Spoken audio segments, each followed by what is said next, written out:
វីដេអូនេះដែរខ្ញុំមកនាំអ្នកទាំងអស់គ្នាមកទស្សនាជាមួយនឹងវាលស្មៅណាវាលស្មៅខៀវខ្ចីតែម្ដងនេះគឺថាដល់រដូវកាលលូតលាស់ទៀតហើយបងប្អូនហើយគឺថាស្អាតខ្លាំងមែនតើអ្នកទាំងអស់គ្នាអាចមករំសាយអារម្មណ៍របៀបរីលេកពេលល្ងាចអីអញ្ចឹងណាអូស្អាតមានអារម្មណ៍ថាស្អាតខ្លាំងមែនតើឥ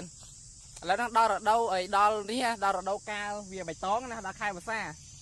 ភ្លៀងធ្លាក់មកឥឡូវហ្នឹងវាស្មៅនេះត្រូវបានពណ៌បៃតងម្ដងទៀតហើយអ្នកនរគ្នាអូស្អាតហើយទីតាំងស្មៅហ្នឹងដែរគេហៅថាទីតាំងស្មៅភ្នំណាពុនអញ្ចឹងស្មៅនៅហ្នឹងមិនមែនមានតែស្មៅពណ៌បៃតងហ្នឹងឯងមានតែវាស្មៅមួយយ៉ាងនេះវាតែជង្គង់ណាឥឡូវហ្នឹងវាចាស់ដើមចង់ងាប់គេថាអូស្អាតខ្លាំងដូចក្នុងវីដេអូនេះអញ្ចឹងបែរនេះក៏ស្អាតដែរកន្លែងស្មៅនេះខ្លីៗវាពណ៌បៃតងអញ្ចឹងណាដល់ពេលមកដល់ស្មៅនេះ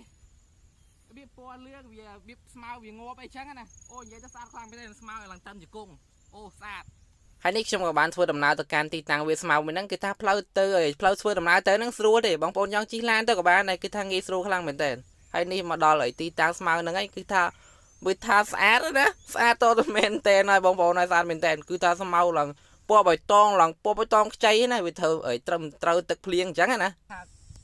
ស្អាតមែនតើណានេះមករីករាយពេលល្ងាចដឹងតើណាតណៃពេលល្ងាចនេះឲ្យមកវាស្មៅនេះបានគឺថាវាស្មៅនេះធំខ្លាំងមែនតើហើយសម្រាប់បងប្អូនយើងកុំភ្លេចមកលេងនៅកន្លែងនេះទាំងអស់គ្នាព្រោះទីតាំងនេះចាប់ផ្ដើមអីស្មៅពណ៌បៃតងម្ដងទៀតដល់រដូវកាលពណ៌បៃតងទៀតគឺថាទីតាំងនោះហ្នឹងធំតតមែនតើណាបងប្អូនហើយគឺថាមើលឡើងដាច់កតុយភ្នែកណានេះដូចក្នុងវីដេអូនេះអញ្ចឹងថតឡើងវល់មកជុំហើយបងប្អូនយើងមើលនេះអូស្អាតដូចតារាងបើទាត់ណានេះហើយក៏មានស្មៅមួយយ៉ាងហ្នឹងនេះស្មៅហ្នឹងធំជង្គង់ណាស្មៅហ្នឹងបើពេលដែលវាមិនទាន់ងាប់ពេលដែលពណ៌បៃតងហ្នឹងមិនដឹងថាស្អាតយ៉ាងណាទេបងប្អូនហើយគឺថាស្មៅនឹងអាស្មៅវែងហ្នឹងគឺថាឡើងក្រាស់ណាក្រាស់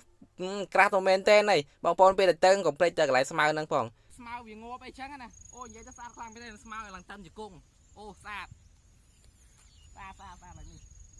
នៅចិត្តគ្នាហ្នឹងទេនៅជាប់គ្នាហ្នឹងមកវាស្មៅនេះជាកន្លែងលំហែអារម្មណ៍វាពេលល្ងាចរីលេកបែបធម្មជាតិអីអញ្ចឹងណាហើយវីដេអូខ្ញុំក៏មានតែប៉ុណ្្នឹងដែរហើយបងប្អូនមើលនេះផ្លូវធ្វើដំណើរទៅហ្នឹងស្រួលទេចង់ជិះអីទៅក៏បានដែរគឺស្រួលខ្លាំងមែនតើអត់មានពិបាកជិះហើយវីដេអូខ្ញុំក៏មានតែប៉ុណ្្នឹងដែរក៏សូមអរគុណសូមជម្រាបលាជួបគ្នាវីដេអូក្រោយបាយ